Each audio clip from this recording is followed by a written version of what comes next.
Okay, great. Thank you very much, Arthur, and thanks everyone for giving me the opportunity to speak to you. Hopefully it gives you a brief introduction into some of the common analytical techniques. I know John's talked about a few already. There's some overlap, but very little. So what I'll do is I'll just skip over some of the things that John's already explained through. So hopefully you won't be hearing the same thing twice. So what we hear a lot from our clients is that they say, we need to understand, kind of improve our understanding of what they call the stats stuff, whatever that means, and that's probably one of the nicest terms that they use for it. I think that's born primarily of a lack of confidence. And that lack of confidence stops them from proposing solutions that are probably quite suitable in those situations, and it even stops them from being considered in pitches as well. So I think increasingly it's not really seen as a key differentiator in the market, having this stats knowledge or this advanced analytics knowledge. I know a lot of our smaller clients feel that the groundswell of opinion is that advanced analytics should be a core part of a lot of the research that they do. So as I mentioned, as Arthur mentioned, I work for Bonamy Finch, and our primary role really is to act as an outsourced marketing science or analytical function for small to medium companies. And there are 10 dedicated analysts in our team, all with different skills. So some of these people are very good at automation, some are firsts in stats, and some are much more around the application and activation of the research within the client's business themselves. One thing to mention very quickly is we've recently established a special interest group for the MRS called the Advanced Analytics Group, AIDAN. Lee is the chairperson of that, and the reason we've set that up is we felt that there was no real central point for advanced analytics people to make sure that they were at the cutting edge and talk to each other about the best approaches for the end clients. So today what we'll talk about 4 different types of technique, and for each one we'll talk about what they are, when they can be used, but probably most importantly, how to show their value to the clients, and how to talk knowledgeably about them, so that ultimately it gives you that confidence to go and have that initial starting conversation with your clients, and then we can take it from there. Hopefully then, as a thought starter, we can start to have more detailed conversations. There are 4 main topic areas, and we'll go through each one in detail. Let's go on to the first one straight away, which is segmentation. Now, what is segmentation? Primarily, it's an analysis used to identify groups of things. And I say things because a lot of the time there's a tendency for people to think it's about consumers. And most of the time it is. It's about segmenting consumers based on their attitudes, their demographics, their behavior.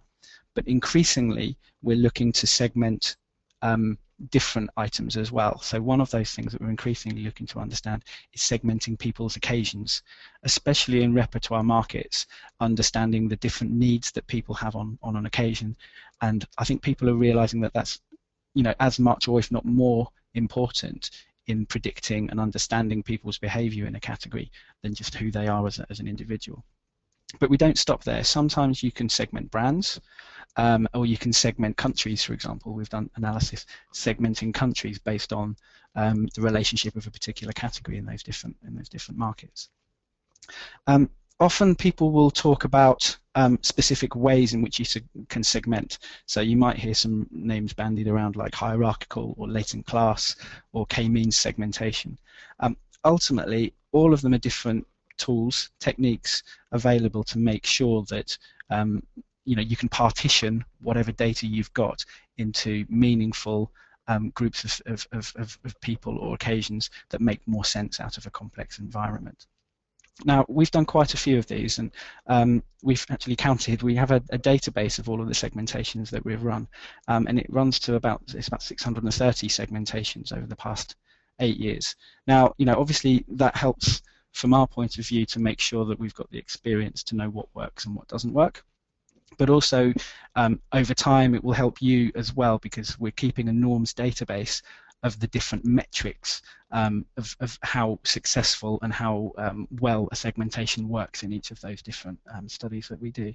So that's not the only criteria that you can use to measure the success of a segmentation. Obviously sense, does it make sense, is the most important one, but we can give you some more guidance around how good a segmentation is and in what ways does it work and maybe does it not work. So as I mentioned before, let's take a very quick example and a very simple example. Let's say we have a quant study where each respondent is asked about 2 different attitudes, for example. Now you can plot those people onto a 2-dimensional space. The x-axis is one attribute and the y-axis is another attribute. And each of those blue dots there represents a person's score on those 2 dimensions. Now hopefully you can see quite quickly that there are 5 segments coming out quite nicely there. And the purpose of a segmentation algorithm is to find those 5 groups of people where all of the people within a particular group are as close as each other to each other as possible, and the different groups themselves are as far apart from each other as possible. Now it's obvious when you've only got 2 attributes, but if you think that a lot of our studies have 20, 30, even 70 or 80 attributes, then the algorithm has to work much harder to pull apart the different dimensions and the different segments within that space. But that's ultimately what a segmentation does. So now we understand a little bit about the mechanics of a segmentation. I guess the next question is, what do we segment on? Now, segmentations are more research programs than individual studies, we feel, and that's because they're the bedrock of so many different business streams within an end client's business. They can talk about target group development, obviously, but also come through to product development, NPD, customer retention, media buying, all sorts of different criteria. Customer, if they've got a database that they need to tag the segments onto, all of these different things can be affected and can drive the direction of a segmentation. And depending on what the client's looking for, we can change the inputs into that segmentation. So some people really like a needs-based segmentation because they find that that's fantastic for product development, for example.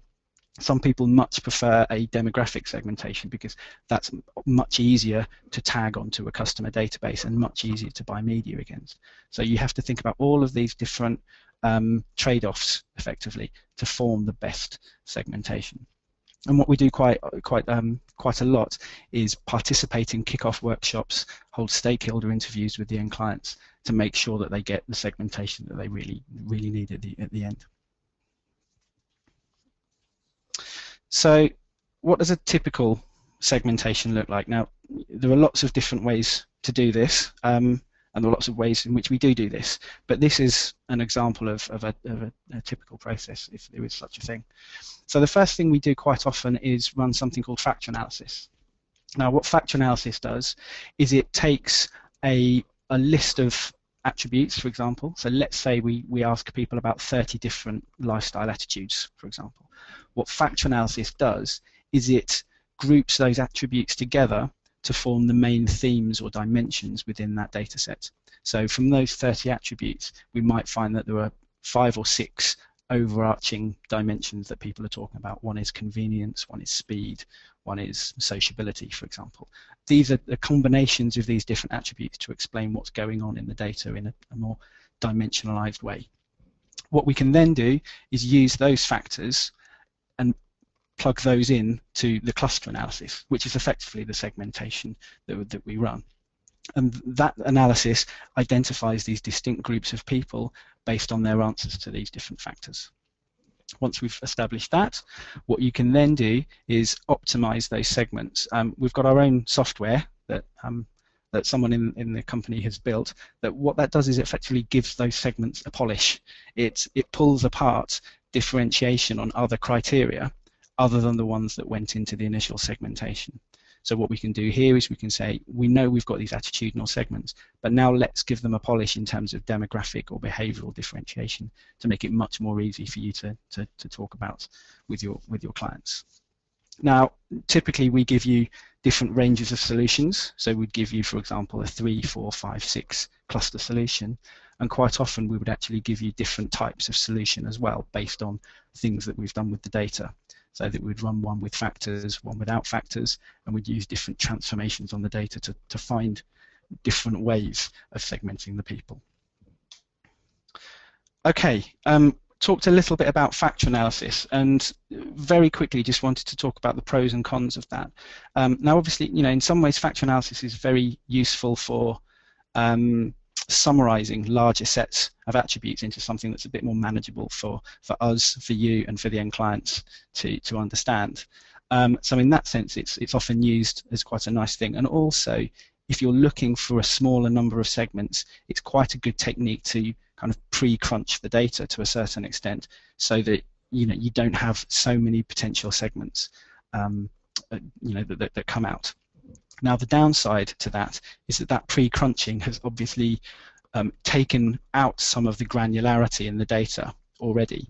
So what you do is you lose the ability to form quite niche segments, which is in some ways is good if you're looking for a 3, 4, 5 cluster solution and you've got 60 attributes. But in other ways, it's actually a little bit dangerous because you might be missing a niche group of people that are actually out there. The other danger is that actually sometimes factors confuse end clients. So we use them often as a means to an end. If the client doesn't really want to understand another set of factors, then what we do is we use them in the middle of the analysis and then discard them when we're presenting them to the clients. Okay. Oh, sorry, we've gone twice there. In terms of what you get from a segmentation, the main output you get from us would be what we call our segment profiling sheet, and that's an Excel tool, and the role of it is to give you what you need as quickly as possible so you can spend the time choosing and interpreting each of the different segments. So within that tool, it gives you all of the percentages and the indices for each of the segments within the different solutions. What you can do is you can double click on each of the columns, and when you do that, it will rank that particular column for that particular segment on all of the different attributes that you've got in that profiling sheet. So you can very quickly go down that line and understand exactly what's driving that particular segment. What we've also recently done is given a kind of an auto-charted dashboard within that Excel tool. So in the top right-hand corner of this slide, what you can do is for any segment in any particular segment solution, you can quite visually understand the key drivers of that particular segment and the demographics. You can click on each of those charts to understand to change what they look like. It won't replace your final pen portrait of the segment for the client, but it's just a really nice visual way to see that, and quite often we give that to the clients as well. We can also provide what we call golden question algorithms. And those algorithms are used if you then want to apply your chosen segmentation to new data sets, whether that's an existing data set with the same data in it, that would be great, whether that's new quant data, so you can plug in lots and lots of new respondents and it will give you a segment membership straight away, or whether it's qual recruitment, we provide Excel qual recruitment tools for recruiters to go and find these people. And obviously we can help with activation and ongoing client support depending on your needs. And I know a lot of people taking their first steps in segmentation, I think the trust and the experience of having someone who's done this before, it speaks volumes really. Okay, so that's segmentation. Let's move quickly on to key driver analysis. And I know John has talked about some of the theory behind this already, so probably what I'll do is I'll skip over that slide because I think John talked about that already.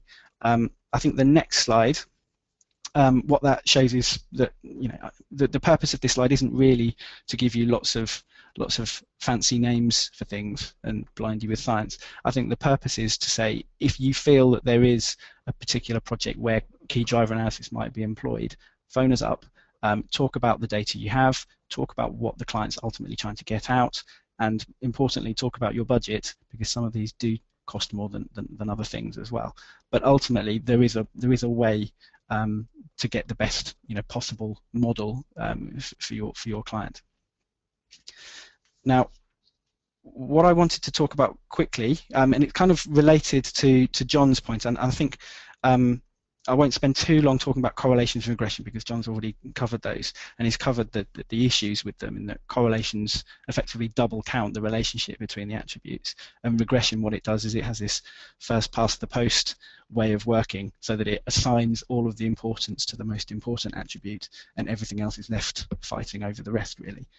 What we use is, which is actually quite similar to, I think, to Shapley values that John talked about, is something called Kruskal's relative importance, and what that does is it basically allocates all of that, the common importance that lots and lots of attributes are explaining. What it does is it allocates that in a nice, fair and equitable manner, so that it gives you nice, robust results, sensible results, and also results that are quite easy to interpret because they can add up to 100, and you can group them together and add the importances together. So in terms of some deliverables, obviously you get the relative importance of each of those different attributes on the thing that you're trying to predict. What you can also do is start to understand the percentage of people that each of those attributes affects, and an example of that is in mobile phones, for example, roaming as an attribute. It can be incredibly important to the people who use roaming a lot, but it might actually only affect 30 or 40% of people. So you need to bear that in mind in your analysis, otherwise it will be overclaimed in terms of the importance. And once you get that, you can do things that John was talking about, like quadrant charts, to understand the relative influence of these attributes against your relative performance as a brand. And again, we can provide simulators in Excel that allow you to play with the numbers and say, if we increase if you increase your brand's score on a particular attribute, what does that do to preference or share or satisfaction? Okay, Conjoint next. I have 3 slides to talk to you about Conjoint, which is probably the least amount of Conjoint slides you can use to explain something. What is Conjoint? The reason Conjoint exists, really, is that people actually find it quite hard to tell you what parts of a product or service are important to them. It's quite hard to isolate the relative influence of, take the example on this slide, how important is RAM versus the speed of the processor versus the brand. It's very hard for a respondent to tell you that. So what Conjoint does is it gives you an indirect measure to obtain that information in a nice, sensible, simple way for the respondent. So what you do is, and the example on the right-hand side here is actually what you would see as a respondent. If you think about this, you've got 5 different attributes here. You've got brand, processor, RAM, monitor, and price. And within each of those attributes, there are different levels. So for brand, you've got different brands. For price, you've obviously got different price levels. And what the Conjoint does is it takes multiple combinations of these different attributes, puts them together on a screen, and asks the respondent to choose between them. And it does this lots of times, maybe 14, 15 times for a respondent. And by getting that information, what you can then do is understand exactly what the preference would be for that person for any combination of each of those attributes.